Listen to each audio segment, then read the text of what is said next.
कार्यालय कलेक्टर जिला सुकमा आदिवासी विकास विभाग की तरफ से एक विज्ञापन प्रकाशित किया गया है। इस विज्ञापन में एकलव्य विद्यालय जो जिला सुकमा के अंडर आते हैं उनमें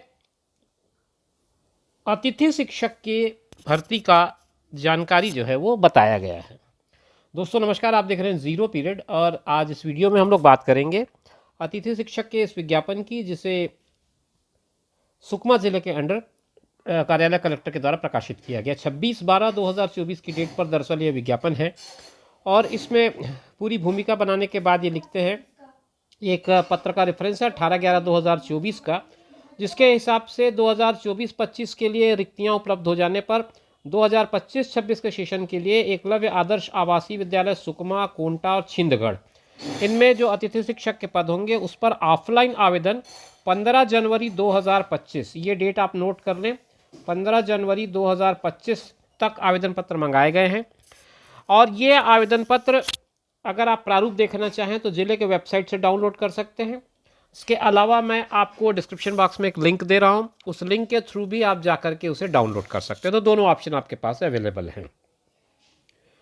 जो मैं लिंक दे रहा हूं वो डिस्क्रिप्शन बॉक्स में मिल जाएगा, वहां से आप क्लिक करेंगे तो आपको सीधा सीधा ये पूरा का पूरा PDF और साथ में आवेदन पत्र का प्रारूप भी मिल जाएगा। ध्यान रखें, आपका आवेदन 15 जनवरी 2025 के पहले संबंधित विभाग को मिल जाए, इस बात की पूरी व्यवस्था कर लें। और ये ऑफलाइन आपको सबमिट करना है, मतलब बाई पोस्ट आपको इसको जमा करना है। अब समझते हैं कौन कौन से स्कूल में कौन कौन से पोस्ट वैकेंट हैं। एकलव्य विद्यालय सुकमा में PGT फिजिक्स का एक पद है। एकलव्य विद्यालय सुकमा ऑब्लिक कोंटा में PGT केमिस्ट्री के 2 पद हैं। और एकलव्य विद्यालय सुकमा में PGT बायोलॉजी का एक पद है। सुकमा एकलव्य विद्यालय में PGT इंग्लिश के एक पोस्ट आए हैं। और सुकमा कोंटा के एकलव्य में PGT मैथ्स के 2 पद हैं। एकलव्य सुकमा में इकोनॉमिक्स PGT भी एक पोस्ट है। और कोंटा एकलव्य में PGT कंप्यूटर साइंस का एक पोस्ट है। इसके अलावा एकलव्य विद्यालय सुकमा, कोंटा और छिंदगढ़, इनमें काउंसलर फीमेल का जो पद है वो रिक्त है। इसकी 3 संख्या बताई गई है और इसमें ध्यान रखें आप, अलग अलग पदों के लिए अलग अलग तरह की जो शैक्षणिक योग्यता है उसकी ज़रूरत होगी। जैसे शुरू में मैंने आपको जो PGT physics, chemistry, biology, English, maths और इकोनॉमिक्स और CS बताया था, उनमें लिखा हुआ है न्यूनतम 50% मार्क्स के साथ PG स्नातकोत्तर, B.Ed होना कंपलसरी है, इंग्लिश और हिंदी दोनों का ज्ञान होना चाहिए। और जो CS वाले हैं उनको MSc कंप्यूटर साइंस /IT या फिर MCA या फिर ME/MTech होना ज़रूरी है। अंग्रेज़ी और हिंदी का ज्ञान होना सभी पदों के लिए आवश्यक लिखा गया है। अब हम आगे बात करते हैं काउंसलर की। काउंसलर के लिए डिग्री चाहिए PG की। PG की डिग्री साइकोलॉजी में चाहिए या फिर चिकित्सकीय मनोविज्ञान में चाहिए। इंग्लिश और हिंदी की जानकारी होनी आवश्यक है। तो यह कुल मिलाकर के 12 पदों का विवरण मैंने आपको अभी तक बताया है। अब आगे आते हैं और आगे एकलव्य विद्यालय सुकमा, कोंटा, छिंदगढ़, यहाँ पर TGT सोशल साइंस के पोस्ट हैं 3, हर एक स्कूल में एक एक पोस्ट होंगे, तो उस हिसाब से 3 पद की रिक्तियाँ हैं। और एकलव्य कोंटा में TGT मैथ्स का एक पोस्ट है। एकलव्य सुकमा, कोंटा और छिंदगढ़, इसमें स्टाफ नर्स के 3 पद हैं। तो पहले मैं ये TGT की बात कर लूँ।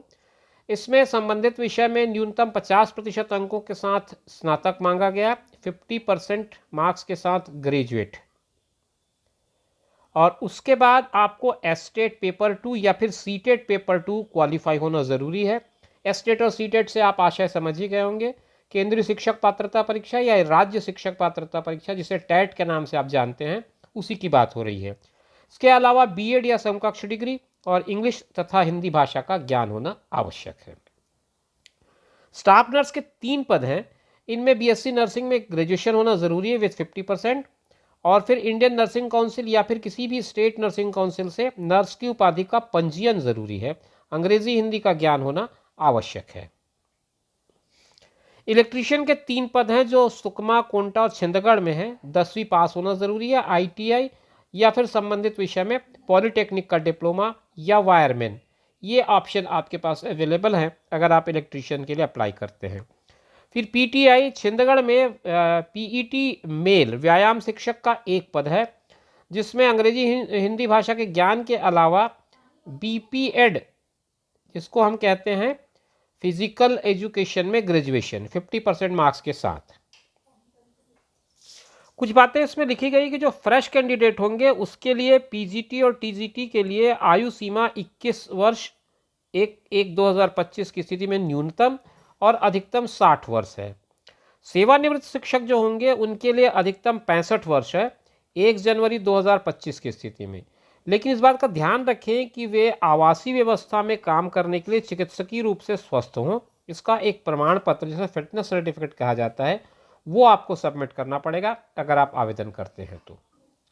नियुक्ति की प्रक्रिया के संबंध में मैं आपको बता दूं कि जो चयनित, उनकी नियुक्ति अतिथि शिक्षक के रूप में होगी और ये माना जा रहा है कि उन्हें जो एग्जिस्टिंग पोस्ट है उसके अगेंस्ट रिक्रूट किया जा रहा है। तो इसका एक अनुबंध होगा जिसमें शर्तें लिखी जाएंगी और मातृत्व अवकाश या बाल देखभाल या 30 दिनों से अधिक की कोई लंबी छुट्टी पर है तब तक नियमित पदधारी के स्पष्ट रिक्त के मामले में ही ये शामिल होगा। अतिथि शिक्षक जो है वो एकलव्य आदर्श आवासीय विद्यालय में नियमित पदस्थापना के लिए कोई दावा प्रस्तुत नहीं कर सकेंगे और साल भर में उनको 8 सीएल की पात्रता होगी। आकस्मिक अवकाश जिसे कहते हैं वो 1 साल में 8 मिलेंगे। और इसके अलावा अगर 2 पदों के लिए आपके पास योग्यता है तो अलग अलग आपको आवेदन करना पड़ेगा और एनईएसटीएस द्वारा नियमित शिक्षकों की नियुक्ति जब हो जाएगी तो आपकी सेवा स्वतः समाप्त कर दी जाएगी। ये बात इसमें लिखी हुई है। अब सैलरी या रेमुनरेशन की बात कर लें तो पीजीटी को 320 रुपीज़ पर पीरियड, कालांश मतलब पर पीरियड जो है वो, और इसकी लिमिट 45,000 की होगी। और टीजीटी को 300 रुपीज़ पर पीरियड और इसकी लिमिट 42,000 पर मंथ की होगी। मतलब इससे ज़्यादा आपको पेमेंट नहीं मिलेगा। अधिकतम जो सीमा होगी 45 और 42,000 की होगी। काउंसलर और स्टाफ नर्स को 25,000 रुपये अधिकतम प्रतिमाह और 1,000 रुपये प्रतिदिन, ये 2 क्राइटेरिया हैं। अगर 1,000 रुपये प्रतिदिन के हिसाब से भुगतान हो रहा है तो वो क्रॉस नहीं होगा 25,000 से ज़्यादा। इलेक्ट्रीशियन को कलेक्टर रेट पर निर्धारित किया जाएगा और विद्यालय के आवासीय होने के कारण विद्यार्थियों के हित को ध्यान में रखते हुए रेमीडियल क्लासेस या फिर सुपरवाइज्ड स्टडीज़ की ड्यूटी लगाई जाएगी, जिसके लिए आपको अलग से भुगतान नहीं किया जाएगा। मतलब ये है इनका कि रेसिडेंशियल स्कूल है तो बच्चे हॉस्टल में रहते हैं, तो शाम की रेमीडियल क्लास होगी या फिर सुपरविज़न के लिए आपकी ड्यूटी लगाई जाएगी, तो वो भी आपके ड्यूटी के अंडर ही काउंट किया जाएगा। चयन प्रक्रिया के लिए वॉक इन इंटरव्यू रखा गया है। वॉक इन इंटरव्यू के बेस पर आपका चयन किया जाएगा, जिसमें समस्त दस्तावेजों की मूल प्रति और छाया प्रति आपको प्रस्तुत करना होगा। और प्राथमिकता क्रम से एकलव्य विद्यालय का चयन आपको आवेदन पत्र में करना पड़ेगा। आवेदन करने की प्रक्रिया यहाँ पर समझा दी गई है। आपको विभाग के वेबसाइट पर जाना है, वहाँ से डाउनलोड कर लेना है एप्लीकेशन फॉर्म को और सारे डॉक्यूमेंट्स को अटैच करके एक बंद लिफाफे में सील बंद करके रजिस्टर्ड डाक या स्पीड पोस्ट से भेजें। कहाँ पर भेजेंगे? भेजे जाने वाले लिफाफे के ऊपर स्पष्ट रूप से एकलव्य आदर्श आवासीय विद्यालय के लिए अतिरिक्त शिक्षक, इलेक्ट्रीशियन, स्टाफ नर्स, जो भी जिसके लिए भी आप आवेदन कर रहे हैं उसका नाम लिखा होना ज़रूरी है। ये पूरा का पूरा आपको मैंने डिटेल बता दिया और किसने ये प्रकाशित किया है ये भी मैंने आपको बता दिया। ये वो पता है जिस पते पर आपको पत्र को भेजना है, अपने आवेदन पत्र को, तो इसे आप लिफाफे के ऊपर लिख दें। यहाँ पर आप अपना फ़ोटो चिपकाएं और बाकी डिटेलिंग आपको अपने आवेदन पत्र में इस तरह से करना है। ये जो मैं आपको दिखा रहा हूँ आवेदन पत्र का प्रारूप है, जो आपको इस नोटिफिकेशन के साथ मिल जाएगा मेरे लिंक में, या फिर आप चाहें तो विभाग की वेबसाइट से भी इसे डाउनलोड कर सकते हैं। ये इतनी जानकारी आप स्क्रीन पर जो देख रहे हैं वो सब आपको इसमें सबमिट करनी पड़ेंगी और इसमें एक टेबल दिया गया जिसमें आपको अगर कोई अनुभव है तो आपको उसका डिटेल भी भरना होगा। ये सारा कुछ मैंने आपको बता दिया। अंत में आपको अपने हस्ताक्षर करने हैं और दिनांक और स्थान लिख करके इस आवेदन पत्र को सारे दस्तावेजों के साथ रजिस्टर्ड या स्पीड पोस्ट के माध्यम से बताए गए पते पर बताई गई तिथि से पहले पहुंच जाए, ऐसी व्यवस्था करते हुए भेज देना है। तो उम्मीद करता हूं कि ये जो जानकारी है आपको स्पष्ट रूप से समझ में आ गई होगी और आप अगर इसमें आवेदन करने का मन बना रहे हैं तो निर्धारित तिथि से पहले आप अपना आवेदन ज़रूर भेज दें। इसी तरह के इन्फॉर्मेटिव वीडियोस के लिए आप चैनल पर बने रहिए। हम फिर आपसे मुलाकात करेंगे नए वीडियो में एक नई जानकारी लेकर। तब तक के लिए कीजिए इंतज़ार। अपना और अपनों का ख्याल रखें। नमस्कार।